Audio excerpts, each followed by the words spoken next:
गुर जानि अनाश्रय अनाथ मुझे, मात पिता जो तन निर्मायो, माया मोह फसाए मुझे। भ्राता मित्र साथ जो देवें, सो तो दुख दिखाए मुझे। अबला अबल करे सब विध से, जगत की जाल बिछाए मुझे।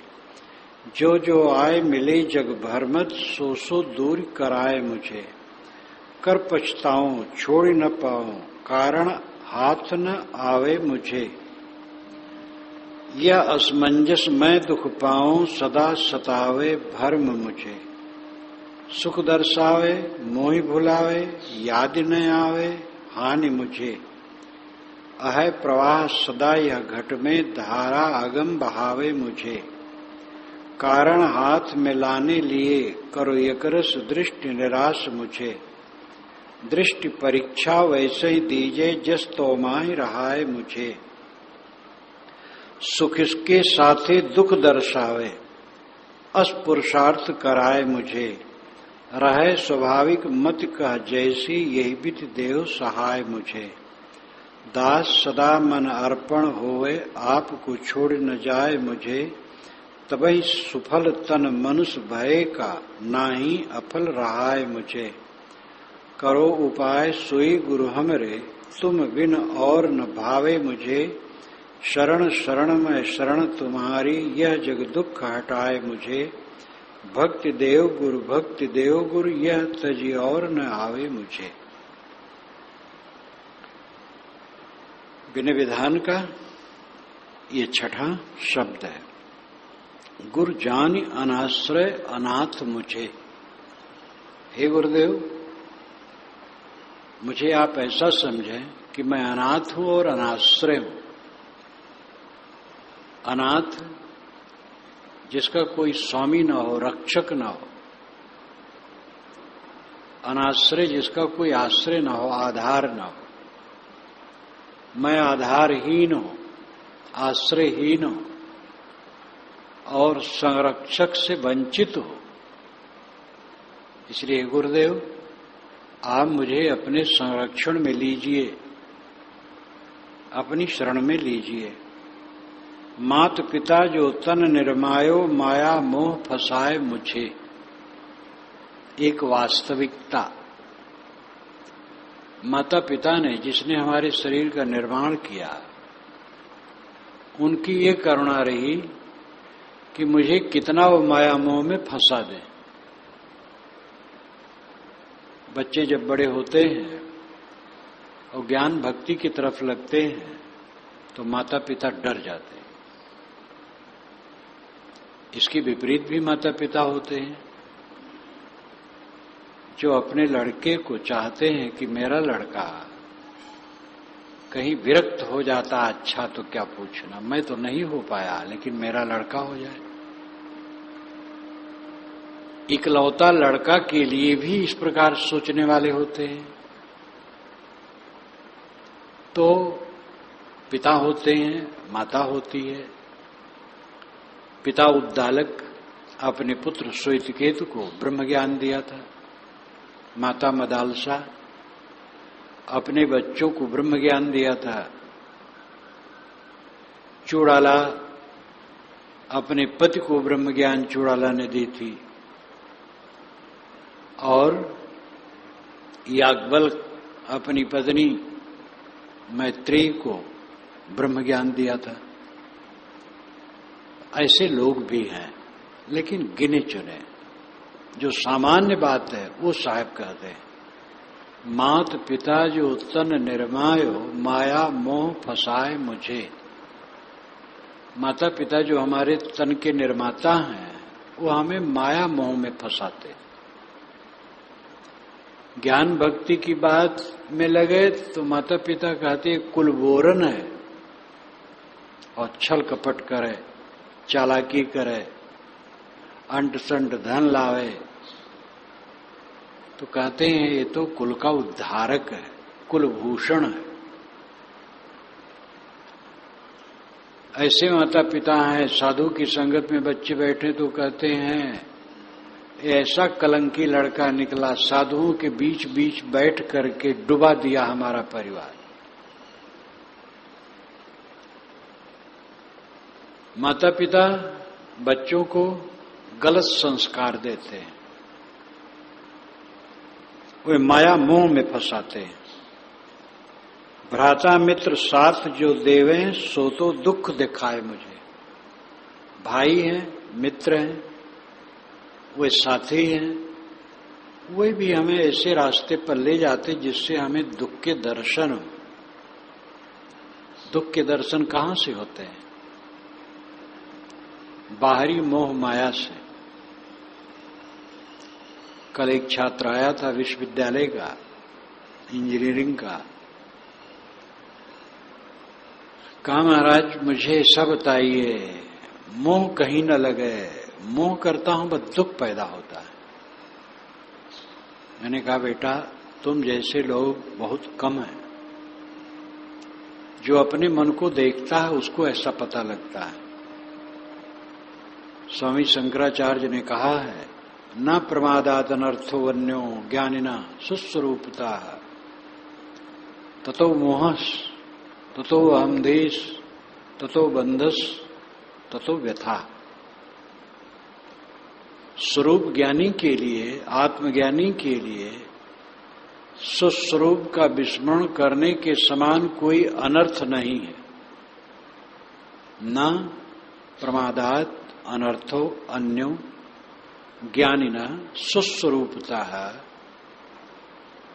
ज्ञानी साधक स्वस्वरूप का विस्मरण करता है तो ये महा अनर्थ करता है।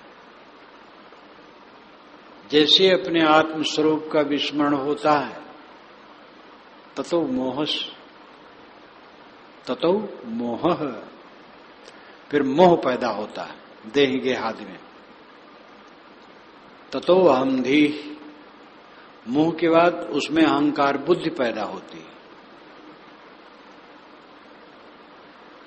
ततो बंध, अहंकार बुद्धि हुई बस बंधन पैदा होता है, मन फंस जाता है।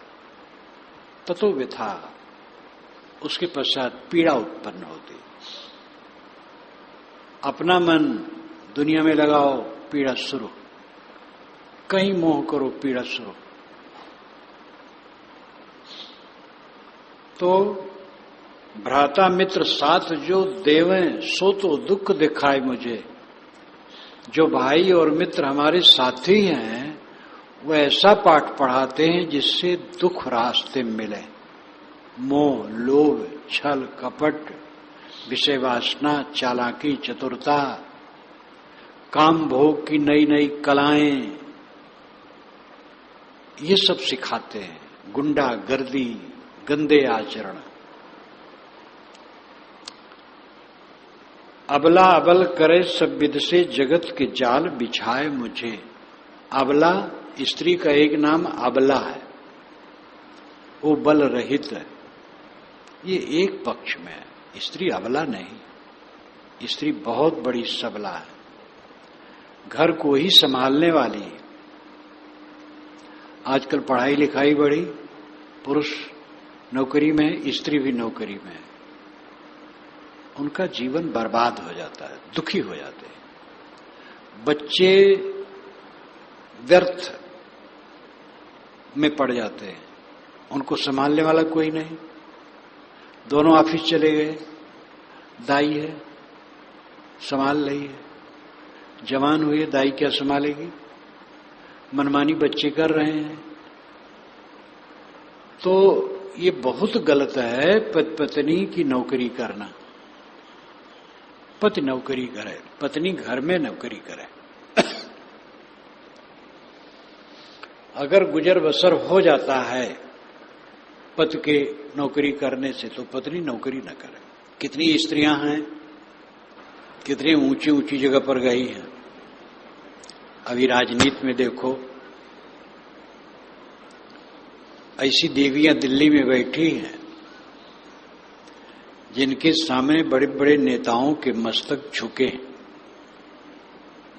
कैसे निष्काम, कैसे निर्माण, और पूरी पार्टी की उनके प्रति श्रद्धा। निष्काम निर्माण होगा, स्वाभाविक है, वो होना है। अन्य भी स्त्रियां हैं सभी क्षेत्रों में, स्त्रियां अबला नहीं, एक अंश में उसका पक्ष है। एक अंश, एक यूरोप की स्त्री जो यहां थी, भारतीय परंपरा के चिंतन मनन में डूबी थी, उसने कही थी कि यूरोप में स्त्रियों के लिए पूरी स्वतंत्रता है, लेकिन इसके बावजूद भी स्त्रियों का एक पक्ष है जो अपनी उनकी व्यवस्था है। उसने सही कहा था। जैसे एक लड़का अकेले में जाकर के नदी किनारे रात में बैठ के ध्यान कर सकता है, लेकिन एक युवती नहीं जाएगी, उसके लिए व्यवस्था है, एक मजबूरी है। एक लड़का कमर में कपड़ा लपेट ले और नंगे थोड़ा कुछ समय के लिए रह सकता है, देवियों के लिए ठीक नहीं। तो जो शारीरिक स्थिति है उसमें कुछ परतंत्रता है। तो एक अंश में अबला कहा गया है और वो अबला नहीं। पुरुष प्रधान देश रहा है, विश्व रहा है। पहले नारी प्रधान था, मातृ सत्ताक वंश कभी था, विवाह नहीं होता था, युवती किसी से गर्भाधान करा लेती थी और बच्चा पैदा हुआ तो मां के अधीन, घर भर की मालकिन मां। अगर पुरुष कोई साथ में है भी तो 2 नंबर का रहता था और महिला की घर की प्रधान होती थी। मातृ सत्ताक वंश, लेकिन इसमें भी दूषण था, नारियों की अमर्यादा थी। तो धीरे धीरे विवाह प्रथा दृढ़ हुई और पितृसत्ताक वंश चला। पितृसत्ताक वंश, पिता की महत्ता बढ़ी। अभी जब राष्ट्रपति प्रतिभा पाटिल हुई, अब तो 2 वर्ष हो गए, तो उनके पति ने विनोद में कहा लोगों से कि दिल्ली में मैं भी रहूंगा, अब 5 वर्ष तक मातृसत्ताक वंश मेरा चलेगा। प्रतिभा पाटिल देवी हैं और वही मालिक हैं, पूरे भारत का राष्ट्रपति है तो घर का भी है, तो मैं वहां उन्हीं के अधीन रहूंगा, मातृसत्ताक वंश में रहूंगा। उन्होंने विरोध किया। पुरुष प्रधान समाज है बहुत दिनों से। पुरुष वैराग्य में ज्यादा बढ़े तो उनका मन जब चंचल हो तो कहां होता है? स्त्रियों में जाता है। तो स्त्रियों के शरीर के दोषों का उन्होंने वर्णन किया जिससे मन उससे हटे। ये स्त्री से कोई द्वेष नहीं है, अपने मन को हटाने के लिए अपना काम वो करता है। पुरुष है तो कहता है अबला अबल कराए मुझे, अबला मुझे अबल कर रही है, जगत का जाल बिछा रही है। लेकिन एक स्त्री जो साधना में लगेगी और उसका मन पुरुष में जाएगा तो कहेगी पुरुष मुझे परेशान कर रहा है, पुरुष मुझे जाल बिछा के भटका रहा है। कल्याणार्थी स्त्री के लिए पुरुष माया है, कल्याणार्थी पुरुष के लिए स्त्री माया है, और वस्तुतः माया है अपने मन का मोह। मन का मोह छोड़ दे तो कोई माया नहीं। संग दोष त्याग चाहिए। स्त्री पुरुष अगर साधना से रहना चाहे गृहस्थी में तो उनको एक कमरे में रहना, एक बिस्तर पर रहना, ये ठीक नहीं। भिन्न कमरे में रहना संभव हो तो पुरुष परले तरफ कोई कमरा हो वहां रहे, और अगर घर से अलग कोई कमरा हो तो रहे तो और अच्छा है। संग दोष यद्यपि नार पुरुष दो त्यागी तदप वर्जिए जिम तृण आगी। यद्यपि स्त्री पुरुष त्यागी हैं, लेकिन जैसे आग और घास अलग रखी जाती है नहीं तो जल जाएगी, वैसे करना चाहिए। केवल ज्ञान काम नहीं करता है, परहेजगारी की बड़ी जरूरत है। कितना ज्ञान हो, परहेजगारी नहीं होगी, संग दोष होगा तो आदमी बह जाएगा। कितने साधक बह जाते हैं कुसंग में। संतों की संगत में या अन्य सज्जनों की संगत में अदब और लिहाज रहता है। भक्त ही हमारे पास हो तो अदब लिहाज रहेगा। बिल्कुल अकेले हो जाएंगे तो अदब लिहाज छोड़ करके भटकेंगे। परम विवेकी की बात अलग है। परम विवेकी कितने होते हैं। बाकी साधक अच्छी संगत में रह करके वे सुधर सकते हैं। तो कल्याण के लिए अपने मन को विषय वासना से हटाना है। चाहे स्त्री हो चाहे पुरुष, जो अपना पूरा कल्याण चाहे, ये काम वासना का त्याग बहुत जरूरी। शुद्ध ब्रह्मचर्य का पालन। देह की आसक्ति, काम वासना क्या है? देह की आसक्ति। जो संतान चाहते हैं उनको गर्भाधान के लिए एक बार ठीक है, बाकी की आवश्यकता है। आगे देहाध्यास पुष्ट करना है, गंदगी में पड़ना, बेकार में उलझना, उद्वेगित हुए आखिर हटे, पहले से हटे रहो। तो उसके लिए साधना की जरूरत है। यहां कहने वाला साधक है और पुरुष है, इसलिए वो कहता है अबला अबल कराए मुझे। अबला अबल करे सब्विद से जगत के जाल बिछाए मुझे। अबला मुझे अबल करती है, जगत के जाल बिछाती है, मोह माया फैलाती है। इसी प्रकार कल्याणार्थी स्त्री के लिए पुरुष भटकाने वाला है, उससे बचना।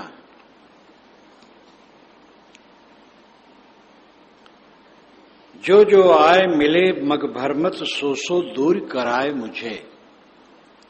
मैं भटक रहा हूं, भटकता रहा, भटक रहा।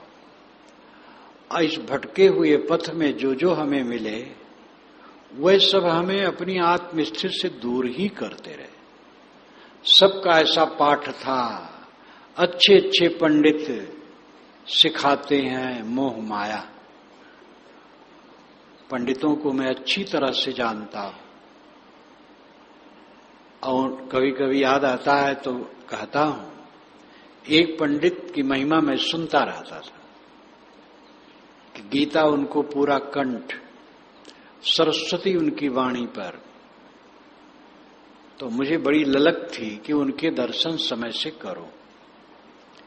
मेरी उम्र उस समय याद नहीं है, 13 वर्ष 14 वर्ष जो रही हो। घर में था, एक बारात में जाने का संयोग पड़ा तो गया। उनका घर उसी जहां गया था बारात में, पास में गांव था। वो सब सगे संबंधी थे, आए थे, बैठे थे।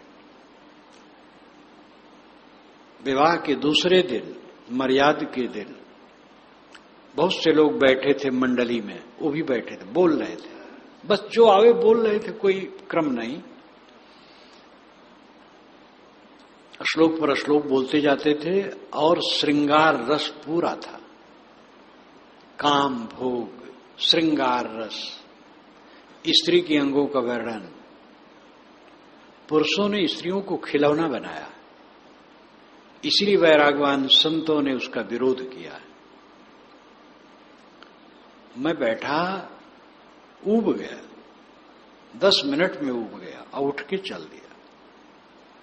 इतना आकर्षण था मेरा उनके लिए और इतना विकर्षण हो गया कि 10 मिनट में उठ के चल दिया। विद्वता किस काम में? संस्कृत साहित्य देखो, साधक को पढ़ने लायक नहीं है, जिसको साहित्य कहते हैं। कालिदास का साहित्य, कालिदास का साहित्य अत्यंत उच्च कोटि का है। व्याकरण पिंगल, भाषा की दृष्टि से अद्वितीय, श्रृंगार रस से भरा है। उपनिषद इत्यादि की बातें अलग हैं, उस साहित्य कोट में नहीं, हो धर्मशास्त्र के कोट में। साहित्य की कोट में उर्दू साहित्य, संस्कृत साहित्य श्रृंगार रस से भरे। तो कितने पंडित हैं जो विषय वासना का पाठ पढ़ाते हैं। कर पछताऊं छोड़ न पाऊं कारण हाथ न आवे मुझे। मैं संसार के भटकाव में नई नई उलझन का काम करके पीछे पछताता हूं, लेकिन छोड़ नहीं पाता हूं। गलत समझता हूं और फिर वही काम करता हूं। कारण हाथ न आवे मुझे। मेरे हाथ में कारण नहीं आता है। क्या कारण है कि फिर भटक जाता हूं। जान जान करके जरत पतंगे मोह बस मीन मांस के लोग जान बोझ हम विषय सो विस्मय कर यह मोह। ये भरतेर जी ने कहा। उन्होंने संस्कृत में कहा है, ये उल्था है हिंदी में। पतंगे अज्ञानवश दीपक की ज्योति में जलते, मछलियां चारा के लोभ से बंसी में फंस करके मरती हैं। हम तो जानबूझ करके विषयों में जलते हैं। इससे अधिक अनाड़ीपन क्या होगा। कर पछताऊं छोड़ न पाऊं कारण हाथ न आवे मुझे। करके पछताता हूं। बारंबार जब गलत काम करता हूं पीछे पेट भर पछताता हूं, लेकिन छोड़ नहीं पाता हूं। अपने हाथ में कारण नहीं आता है। क्या कारण है, क्यों भटक जाता हूं। ये बात गहरी भूल से लेके हल्की भूल सब तरफ है।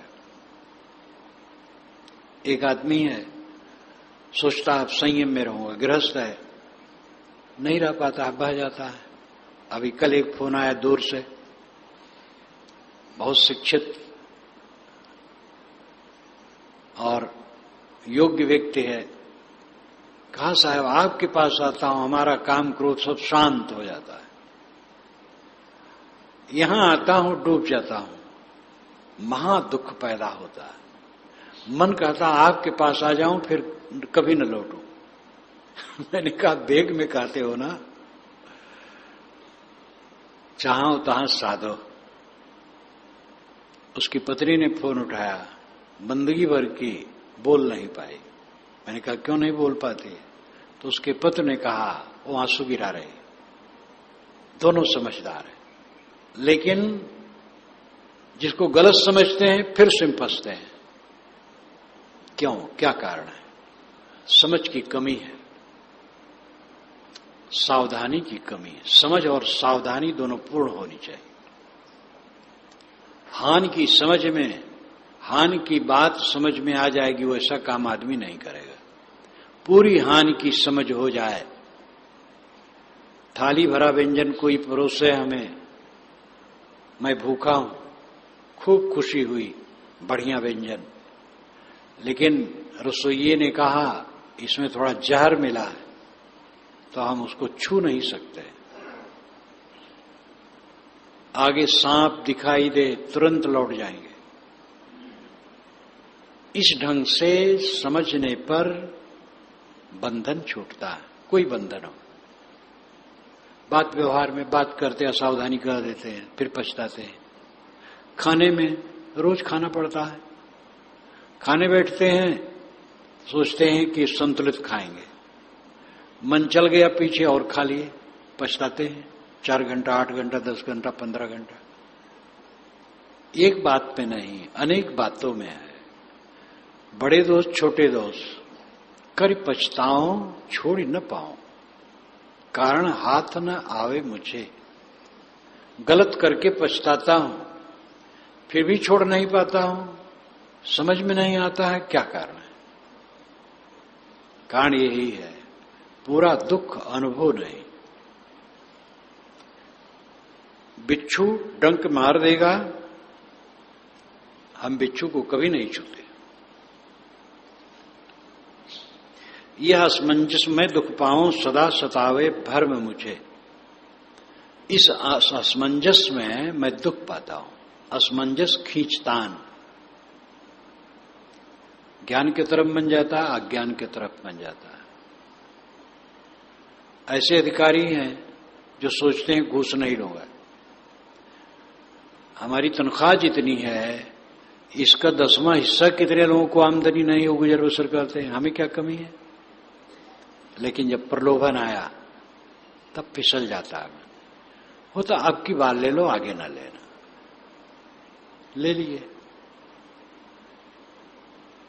कहीं भी हो मन ढील होगा, फिर गलत रास्ते में जाएंगे। घूस बिल्कुल न ले, बहुत बढ़िया चलेगा।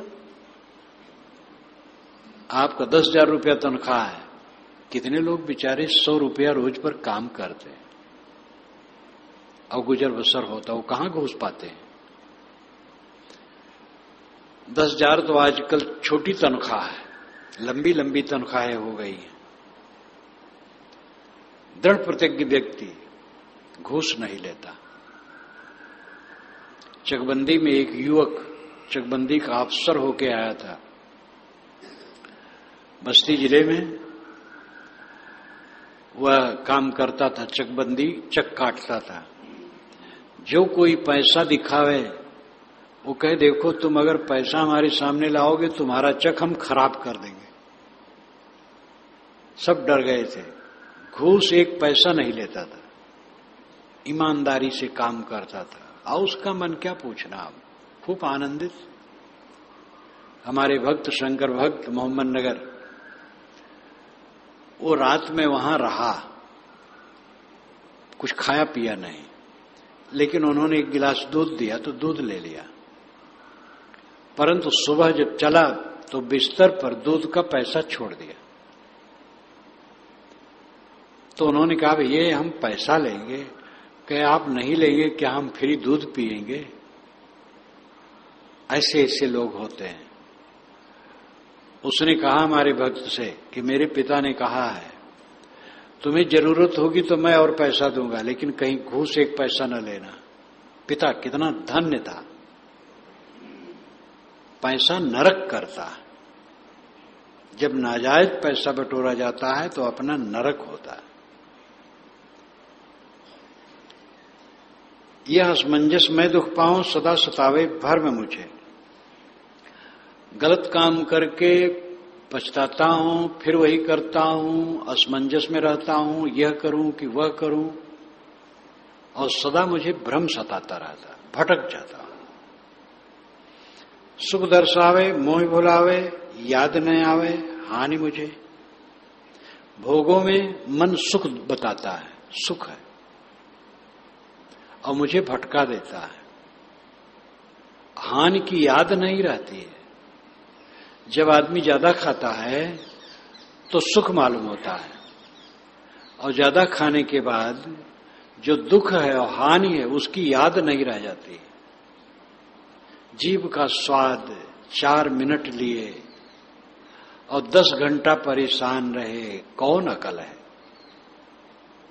आदमी अगर 15 मिनट में पूरा भोजन कर लेता है तो 10 मिनट तक कोई चक्कर नहीं है। 10 मिनट के आगे चक्कर है, उसमें सावधान होना है। अगर उसमें सावधान है तो संतुलित भोजन रहेगा, असावधान है तो ज्यादा खा लेगा, और ज्यादा खा लेगा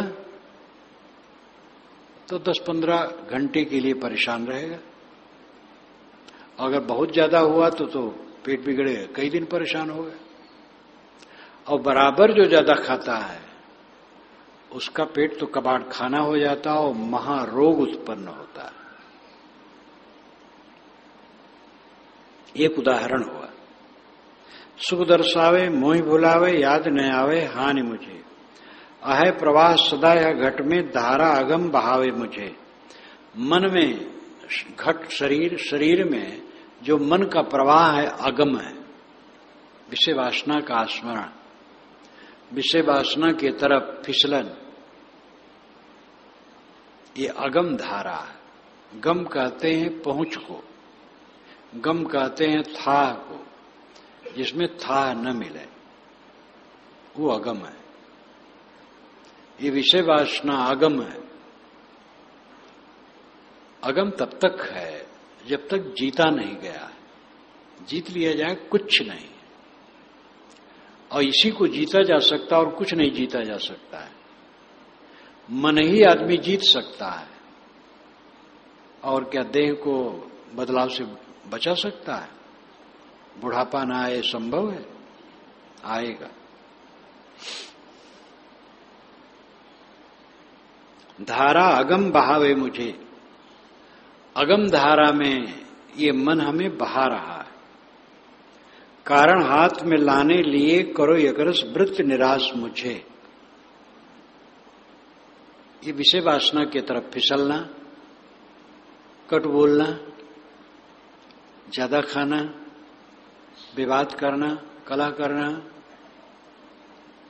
जितने भी फिसलन के स्थान हैं उनके कारण क्या है, हम बड़ी बारीकी से समझें। इसके लिए हे गुरुदेव, हमें ऐसी प्रेरणा दीजिए जिससे हमारी वृत्ति एकरस हो जाए। करो एकरस वृत्त निराश मुझे, भोगों से मैं निराश रहूं और मेरी वृत्ति एकरस रहे। एकरस का मतलब एक समान, क्षण में वैराग, क्षण में राग, क्षण में भक्ति, क्षण में अशिष्टता। इससे कल्याण नहीं होगा।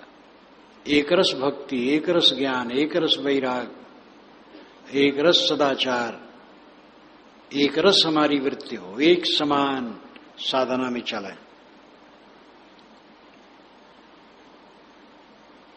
दृष्टि परीक्षा वैसे ही दीजिए जस तो माही रहा है मुझे। साधक कहता है गुरुदेव, जैसे आप में अखंड परीक्षा दृष्टि है, हर बात को परख लेते हैं, ये करना चाहिए या नहीं करना चाहिए, ऐसा रहना चाहिए, ऐसा नहीं रहना चाहिए, वैसी दृष्टि मेरे में कर दीजिए। मुझे ऐसी प्रेरणा दीजिए कि मैं एक रस रहूं, एक समान रहूं।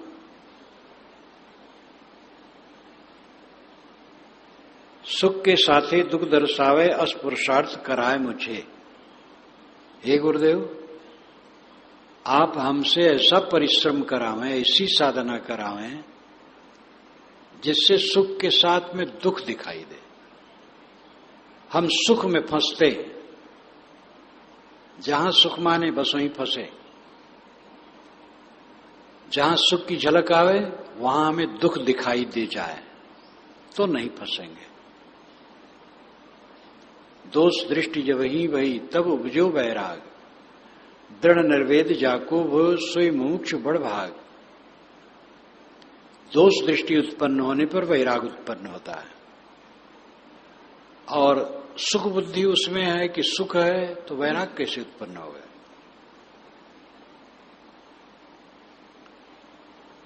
जहां सुख मान करके हम भटक जाते हैं, दुख दिखाई दे। रहे स्वाभाविक मत कह जैसी यही विधि देव सहाय मुझे। हे गुरुदेव, ये मति हमारी स्वाभाविक हो जाए, निरंतर हमारे चित्त में विषयों के प्रति दोष दर्शन हो, दुर्गुणों के प्रति दोष दर्शन हो, जिनसे हम फंस जाते हैं, उलझ जाते हैं, उद्वेगित हो जाते हैं, उसके प्रति दोष दर्शन हो।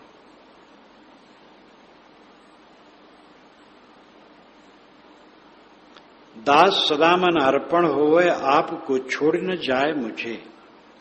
यह दास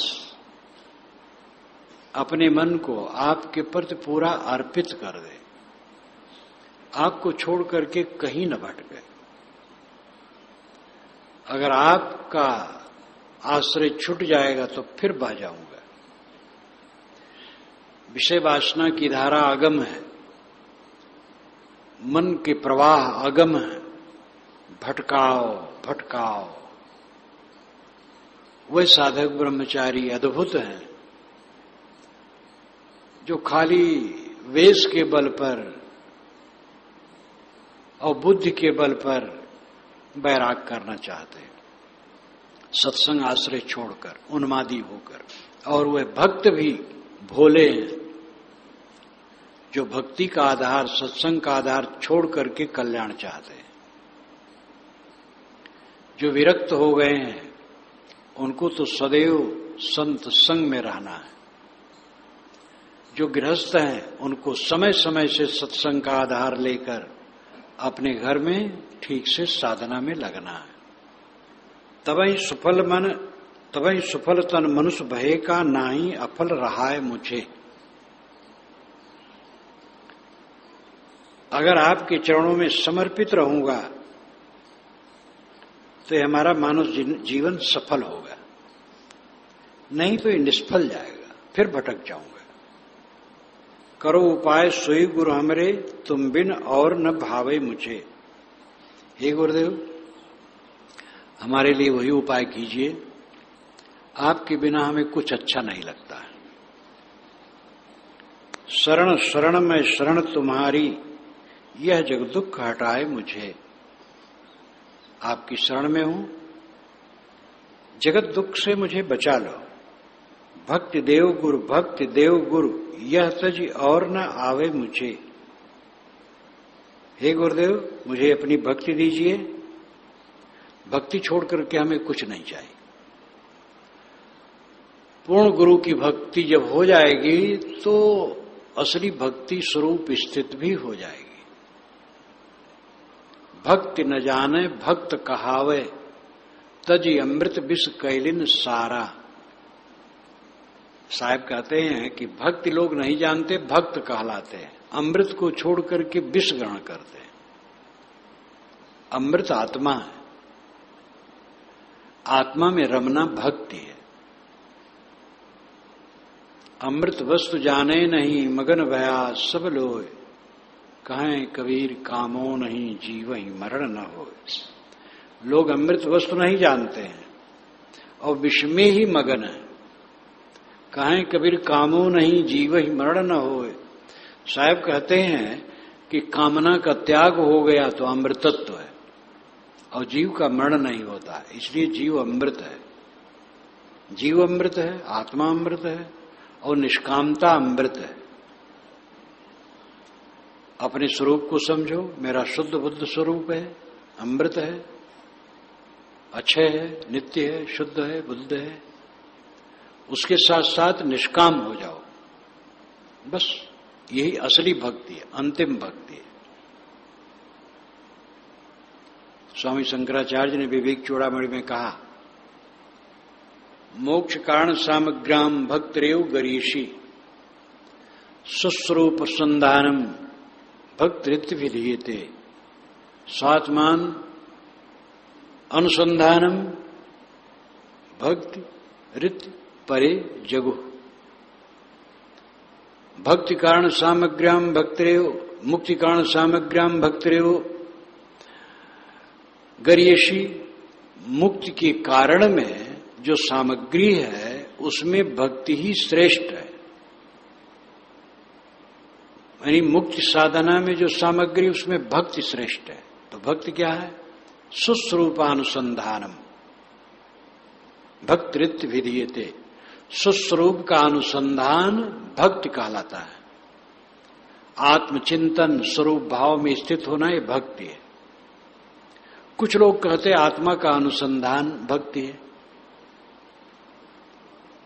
स्वामी कहते हैं कि स्वस्वरूप का अनुसंधान भक्ति है, लेकिन कुछ लोग कहते हैं आत्मा का अनुसंधान भक्ति है। बात एक है, स्वस्वरूप और आत्मा एक बात है। कबीर साहब का यह बोध और शंकर स्वामी का दोनों मिलान खाता है। अंतिम भक्ति है आत्मलीनता, लेकिन यह सहज नहीं मिल जाएगा। पहले गुरु भक्ति चाहिए, गुरु भक्ति के बाद तब ये भक्ति मिलेगी।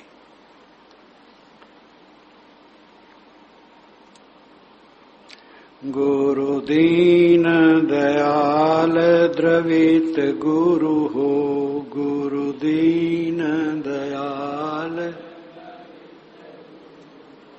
गुरु दीन दयाल द्रवित गुरु हो, गुरु दीन दयाल।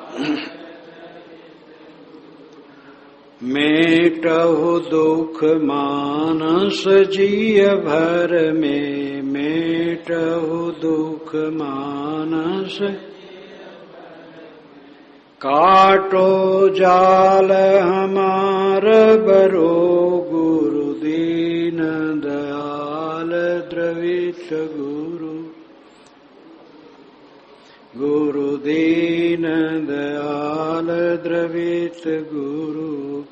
नहीं चाहत जग याद करन हम नहीं चाहत।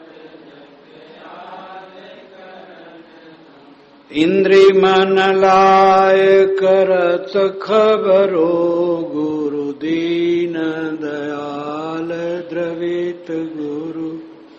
गुरु दीन प्रारब्ध स्वरूप अज्ञान जो सन्मुख। प्रारब्ध स्वरूप अज्ञान जो सन। छोड़त बंध करत झगरो गुरु दीन गुरु दीन दयाल द्रवित। देव दृष्टि वैराग एक रस। देव दृष्टि वैराग। भोग काट प्रारब्धे कुरगरो गुरु दीन दयाल द्रवित। गुरु दीन दयाल द्रवित। पुनः बने प्रारब्ध नया बसे। पुनः बने प्रारब्ध। यह दुख याद रहे सबरो गुरु दीन दयाल। गुरु दीन दयाल द्रवित गुरु।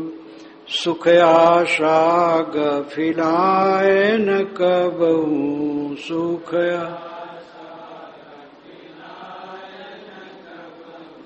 दीजय दृष्टि अपन जबरो गुरु दीन दयाल।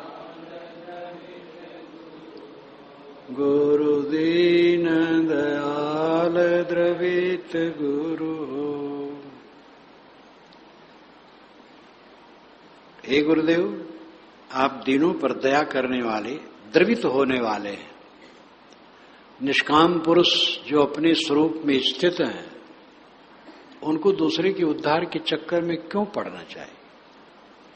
अमेरिका के एक साधक आया था तो मुझसे पूछा था, बुजुर्ग थे, क्या महाराज ऐसे भी संत होते हैं जो दया के चक्कर में न पड़े।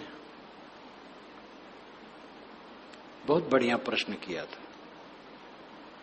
अपने में मस्त रहा है, किसी से प्रयोजन नहीं। अगर ऐसे संत हैं तो उनसे भी लोगों का हित होगा। लेकिन संत अगर दया न करते, हमारे कल्याण के लिए प्रवृत्त न लेते, तो हम लोगों को रास्ता न दिखता। इसलिए श्री विशाल साहब कहते हैं, हे गुरुदेव, आप दयालु हैं, दया करने वाले हैं। भक्तों शिष्यों पर द्रवित हो जाते हैं। मेटो दुख मानस जिए भर में। काटो जाल हमार बरो। मानस जिए भर में। जीव मानस में भर में, मन के चक्कर में भटक रहे। मन कहां कहां ले जा रहा है बिला वजह। जो याद आया उसी में पछता है। सच्ची साधना यह है, सारी स्मृतियों को छोड़ता जाए। जो ख्याल आए उसमें मिले ना।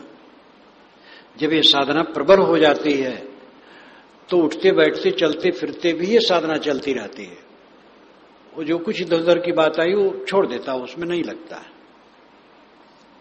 जागृत में हो तो ख्याल कुछ आएगा, उसको छोड़ दो, अपने आप में रहो।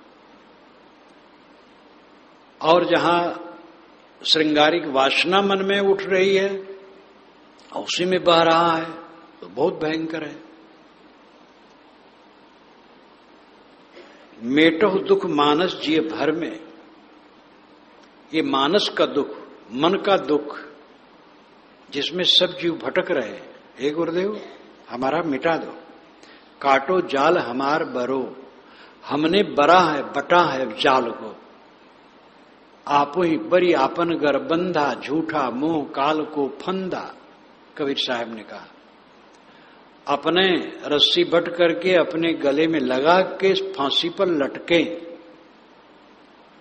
काटो जाल हमार बरो, नहीं चाहत जग याद करन हम, इंद्री मन लाए करत खबरो। मैं नहीं चाहता हूं जगत की याद हो, लेकिन क्या करूं, इंद्री मन से परेशान हूं। ये खबर ला करके पहुंचाते रहते हैं। नहीं चाहत जग याद करन हम, इंद्री मन लाए करत खबरो। जब बयान का पहला संस्करण छपा, पारक सिद्धांत में मैं आ गया था, घर में था। तो ऐसे भी आलोचक संत थे जो कहते थे, अरे विशाल साहब तो वेदांती जैसे कहते हैं, इंद्री मन खबर करता है, हम नहीं करते। हर समय परम विवेकी के आलोचक भी रहे, और परम विवेकी के आलोचक ऐसे नहीं रहे हैं साधारण विद्वान साधु महात्मा प्रसिद्ध गद्दी नसीन लोग रहे, क्योंकि ईर्षा द्वेष और न समझना भी। परंतु इसकी परवाह तो करने की जरूरत है नहीं। ये तो इतिहास उठा के देखो, बुद्ध, महावीर, कबीर, शंकराचार्य, तुलसी, किसको लोग समझे। तुलसीदास जी बेचारे काशी में पंडित सब उनको उपेक्षे रखे थे, पंडित लोग उनको आदर नहीं देते थे। तो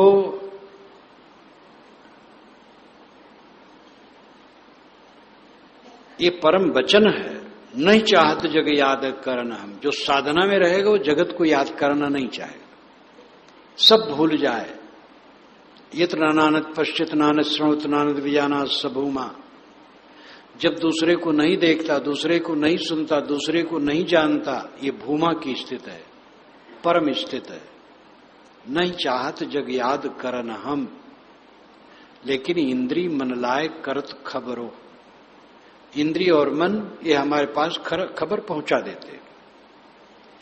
प्रारब्ध स्वरूप अज्ञान जो सन्मुख छोड़त बंद करत झगरो। ये प्रारब्ध जो शरीर है, इसी के साथ अज्ञान लगा हुआ है, भटकाव। ये सामने है, बंधन छुड़ाने में झगड़ा करता है। मैं साधना से रहता हूं, लेकिन भूख लगती है, खाना पड़ता है।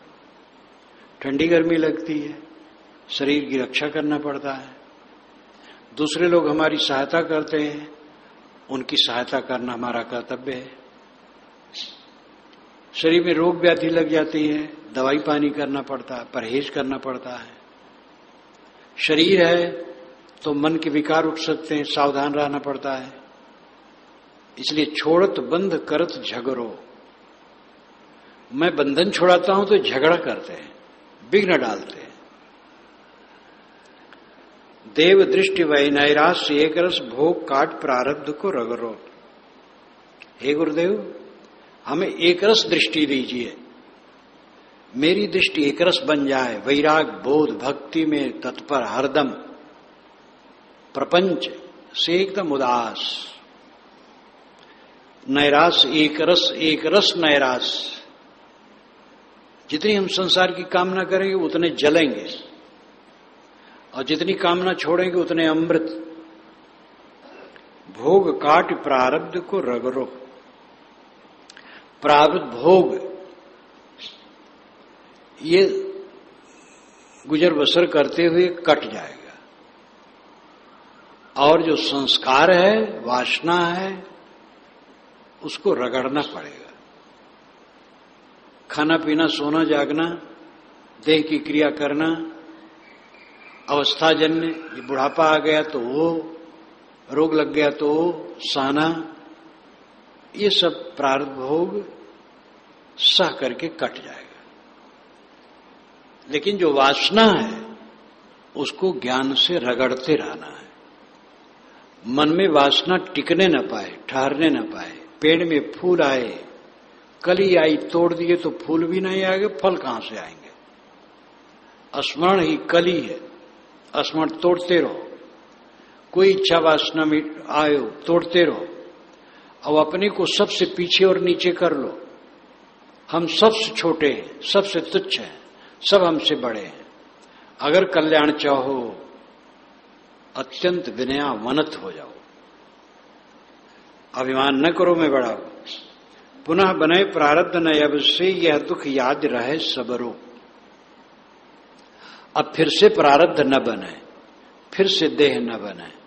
अंतिम देह यह, आगे देह नहीं। यह दुख याद रहे सबरो। जो देह धर करके दुख है, जीवन भर मैं इसको याद रखूं जिससे फंस न जाऊं। जो दुख की याद रखेगा वो फंसेगा नहीं सुख में। ये सुख महाजाल है। जिसको हम सुख मानते वही दुख लाता है। कोई सुख का त्याग कर देगा तो दुख उससे मुलाकात नहीं करेगा। सुख आशा गफिलाएं न कबहू दीजे दृष्टि अबन जबरो। विषयों में सुख की आशा करके कभी असावधान न हो। विषयों में सुख है, मान मानथिम सुख है, गुरुवाई में सुख है, प्रतिष्ठा में सुख है, अगुआ बनने में सुख है, बड़े पद में सुख है, विषय वासना में सुख है। ये भ्रम में कभी न पड़ो। सुख आशा गफिलाए न कबहू। सुख की आशा में पढ़ करके कहीं गाफिल न हो जाओ। दीजिए दृष्टि अपन जबरो। अपनी जबरदस्त दृष्टि हमें दीजिए। जैसे आप अपने विवेक विचार में अविचल है, वैसे मैं भी अविचल हो जाऊं। ऐसी शक्ति मुझे दीजिए। गुरु दीन दयाल द्रवित गुरु हो। हे गुरुदेव, आप दीनों पर दयाल हैं, दया करने वाले हैं, मुझ पर दया कीजिए। ऐसी शक्ति दीजिए, ऐसा बोध दीजिए कि अब चित्त का भटकना बंद हो जाए। चित्त अपने आत्मा में निरंतर लीन। आत्माराम, आत्माराम हो गया वो धन्य है। आत्माराम का अर्थ क्या होता है? आत्मारम, आजीवन, जीवन भर। ऐसे आत्माराम, आरम, सब तरफ से रम। सब समय उठते बैठते चलते फिरते सब समय आत्माराम, आत्मलीन। शय्यासन स्थोत पथ ब्रजनवा स्वस्थ। पर क्षीण वितरक जाला संसार भी इच्छे में क्षमाणा। स्यात् नित्य मुक्तो अमृत भोग भागी। शैया पर लेटा हो, आसन पर बैठा हो, रास्ते में चलता हो, स्वस्थ, अपने आप में संतुलित, इधर उधर मन नहीं। पर क्षीण वितर्क जाला, चित्त का कुतर्क एकदम नष्ट, कोई कल्पना नहीं। संसार भी इच्छे में क्षमाण। संसार का बीज मोह है, उसको क्षय की दृष्टि से देखता हुआ रहे। साथ नित्य मुक्तो अमृत भोग भागी। वो नित्य मुक्त है और अमृत भोग का भागी है।